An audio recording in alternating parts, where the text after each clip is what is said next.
propostas, mas em um determinado momento, visto inclusive a rapidez e agilização em que houve nesse processo de efetivação da criação do MAB, do Museu da Antropologia do Vale do Paraíba, nesse momento pode-se dizer que existiu uma homogeneidade desses elementos? Sim, eu acho que, na verdade, é interessante você colocar isso.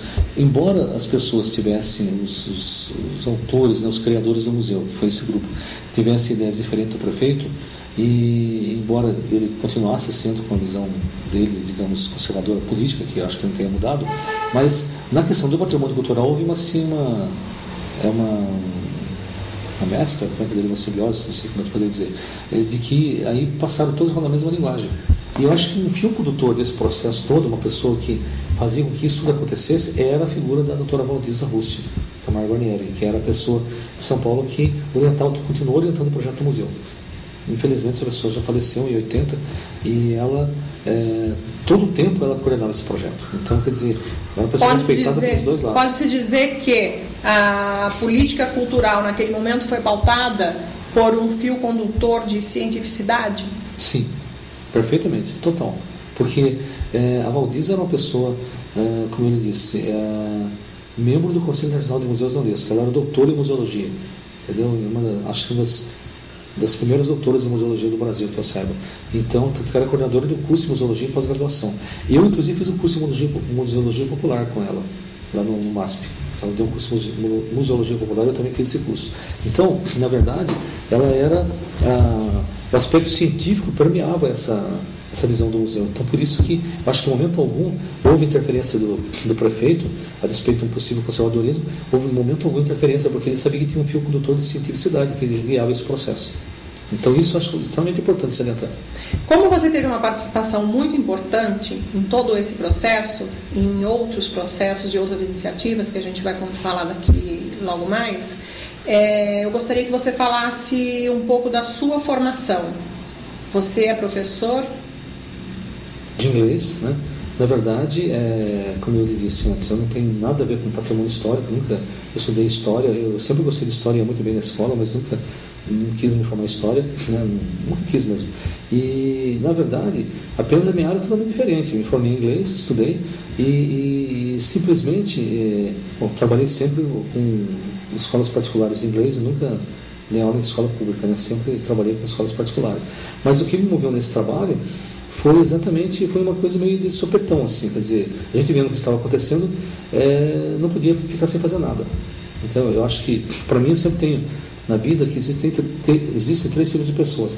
Aquelas indiferentes total, que acham que não tem nada a ver com ela o processo, deixa que se dane todo o problema aconteça. Aquelas que querem fazer uma coisa, mas não fazem nada. E aquelas que veem a coisa acontecendo, vão lá e fazem. Então eu me incluo entre esse terceiro nível de pessoas. Aquelas que veem alguma coisa errada acontecendo, vão lá e faz. Então, o meu envolvimento com esse processo cultural se deu em função disso, quer dizer, simplesmente porque eu vi que estavam derrubando outro prédio, já haviam derrubado um, estavam querendo derrubar outro, então a gente tinha que agir, não podia deixar aquilo acontecer. Aí foi meu movimento com toda a história, e daí, sem conhecer nada de museu, de antropologia nesse sentido, eu comecei a me envolver e fui obrigado praticamente a desenvolver um projeto que seria o Museu de Antropologia. Inclusive no dia em que eu não me lembro a data, você teria que investigar essa data, na comissão, que havia um livro que contava todas essas coisas que aconteciam, você perderam o livro no museu. Um livro que contava, registrava todas essas datas aí. O que acontecia?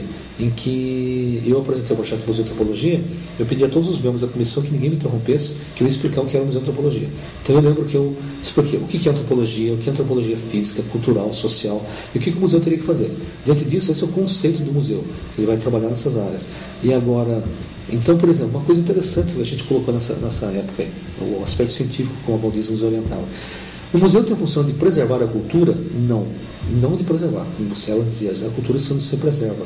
Você tem que registrar a cultura, a função do museu é registrar que o homem de determinada época viveu daquela maneira.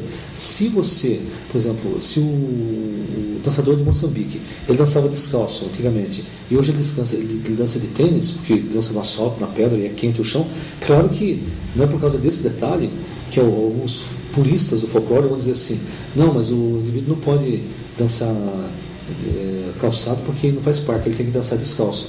Mas então, depois com o tempo evolui. O que é importante é que, se por exemplo, naquela época as pessoas dançavam, isso é uma visão que conduzia o museu também.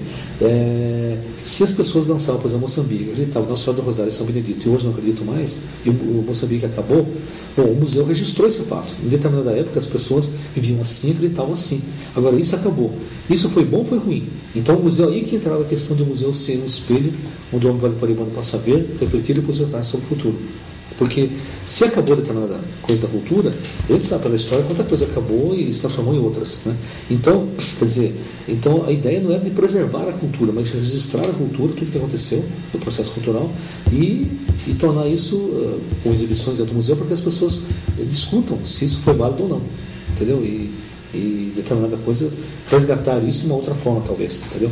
Então esse é o fio condutor que guiava o museu. Então acho que isso tudo, atrás disso estava essa pessoa, a doutora Valdiza, ela que orientava todo esse processo. Então quando o museu foi criado, oficialmente como Museu de Antropologia, nessa reunião, haviam 11 pessoas e 3 se manifestaram contra a ideia de ser museu de antropologia. Disseram que teria que ser museu histórico e pedagógico Carlos Porto, Antônio Afonso. Um desses nomes aí, porque eram figuras da cidade, importantes e tal. E aí eu tive que desdobrar para explicar por que teria que ser museu regional do Vale do Paraíba, né? Museu de Antropologia, por que seria museologia, antropologia e tal. Venceu 11, foi de quanto? 8, né? 8 a 11, né? 8 a 3, né? 3 contra e 8 a favoráveis. Então venceu a proposta do Museu de Antropologia. Aí surgiu o MAB.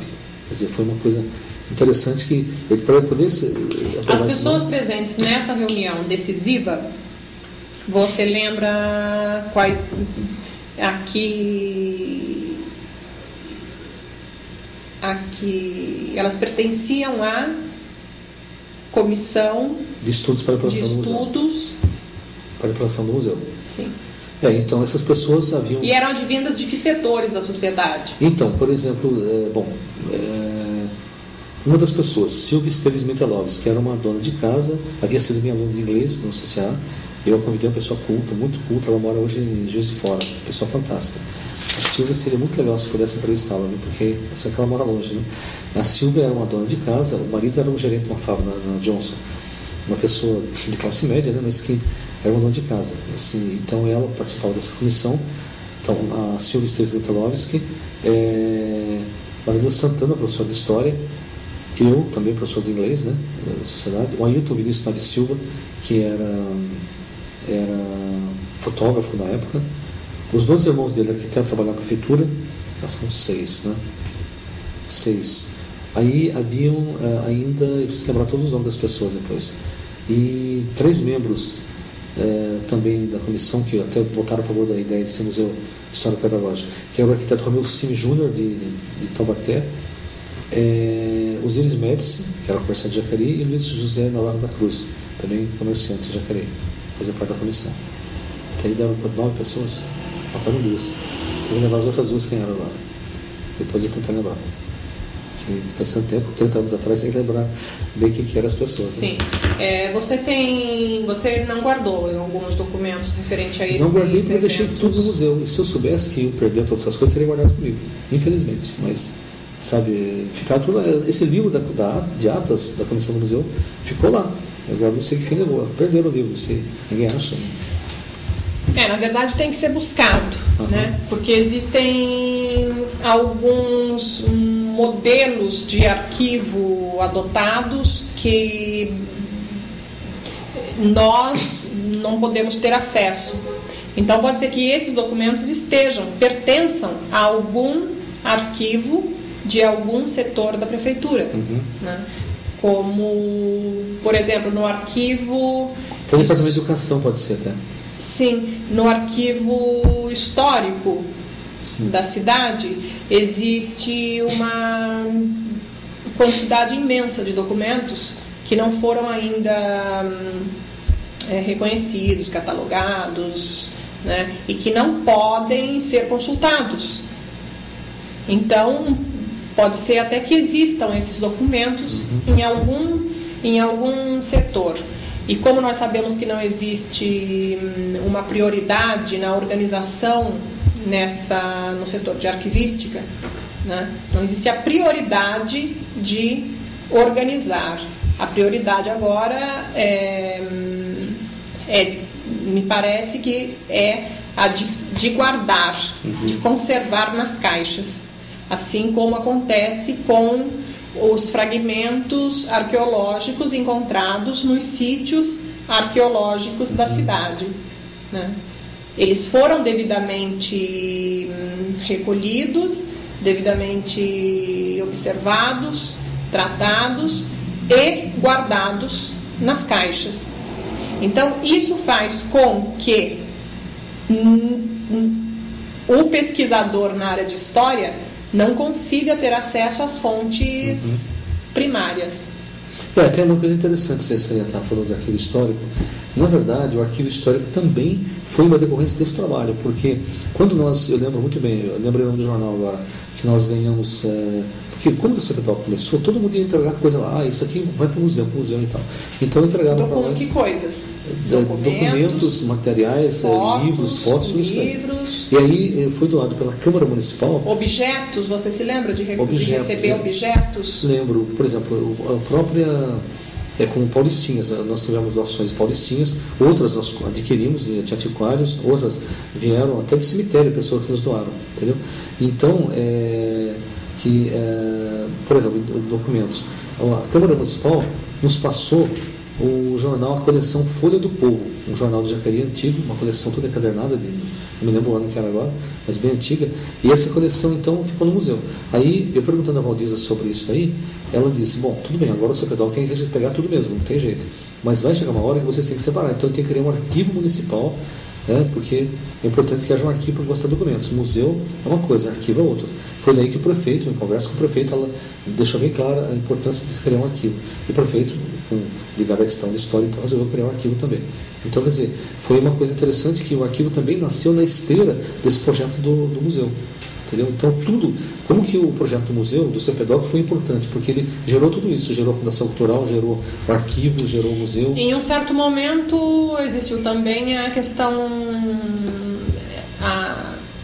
arqueológica, né? Sim. Você pode me contar um pouco sobre aquele período em que foram encontrados os primeiros fragmentos no sítio arqueológico do Santa Marina, foi o primeiro. Na verdade, eu lembro até hoje que ele estava lá e o diretor de cultura, que era o Frederico Lencioni, apareceu com uma urna que tinham achado lá, a primeira urna indígena, mas a gente não tinha noção, viu que era indígena, mas não sabia como. E houveram até pessoas que vieram de São Paulo. Ele levou para o CPDOC? Levou para lá, mas depois não sei se... Em uma caixa, em um saco, você se lembra de ter visto? Numa caixa.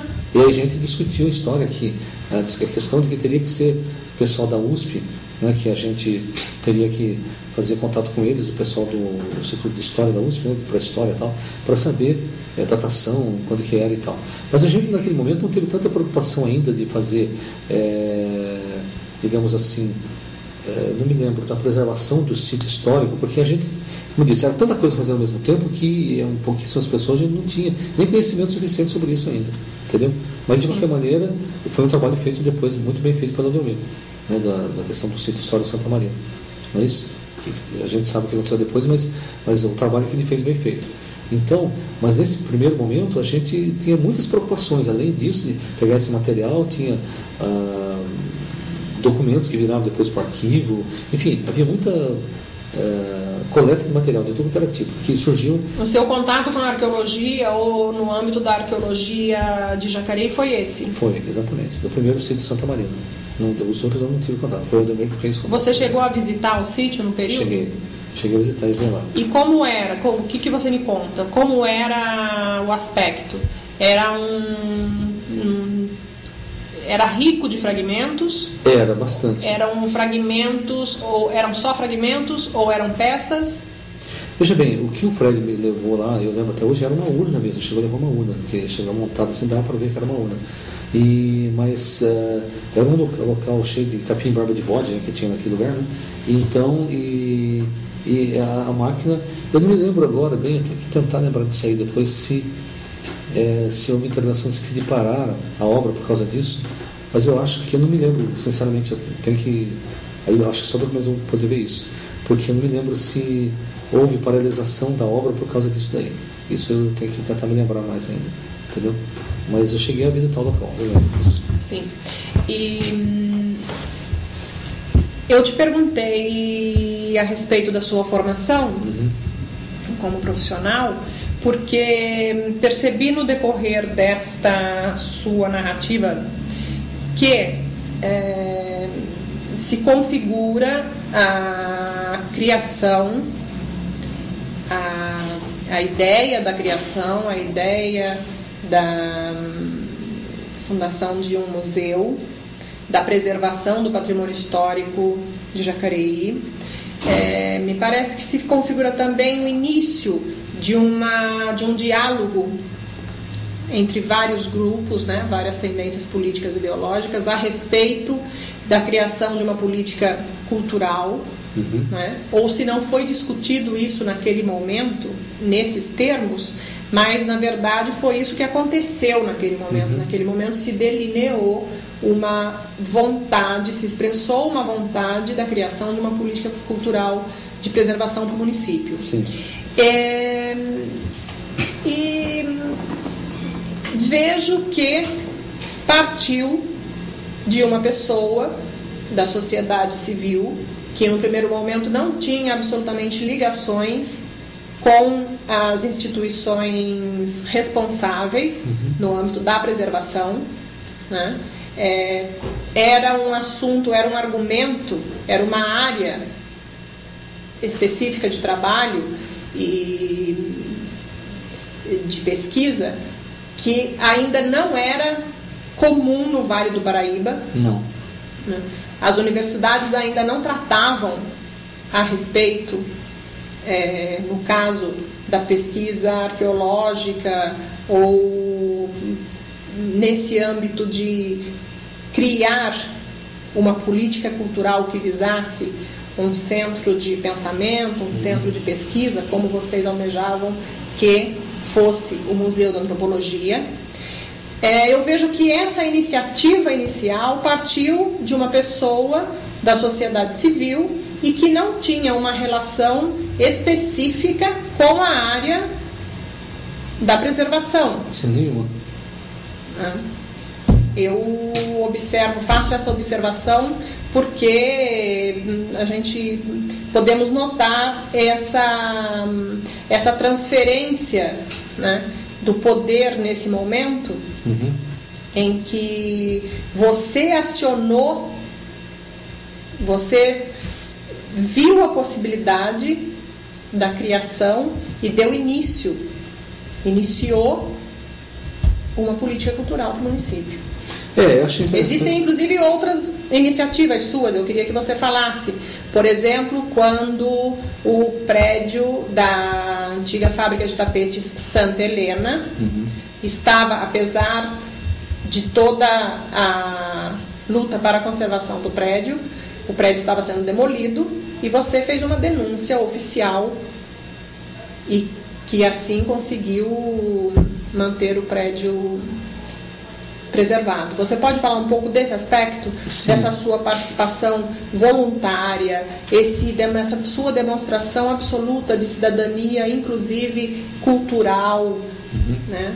E essa busca de manutenção da história e cultural da cidade. Sim, eu acho que isso é uma coisa que sempre me preocupei e, como eu disse, só falando, pegando só o gancho que você disse, embora eu não tenha nenhuma formação acadêmica no sentido da história ou da arqueologia, enfim, dessa área aí, mas eu, por exemplo, sempre gostei disso daí. Então, a própria ideia do Museu de Antropologia, eu acho que eu já havia comentado antes, eu estava no Museu de Arqueologia e Etnologia da USP, vendo lá todas aquelas peças arqueológicas de Roma, do Egito, aquela coisa toda, e pensei, puxa vida, Jacareí poderia ter um museu assim pode falar, não, claro, não com peças do Egito, da Mesopotâmia, coisa parecida, mas, enfim, contasse alguma coisa mais da região. Foi daí que tive, quando o grupo discutiu a ideia de criar um museu, que a gente falou, por que não fazer um museu? Eu até citei o caso da USP.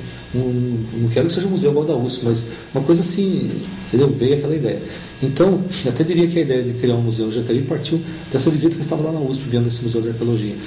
E aí, com relação ao Santa Helena, foi o seguinte, em 2003, eu posso mostrar o seu documento aqui? Em janeiro de 2003, o prédio do Santa Helena estava sendo totalmente destruído, porque ele havia sido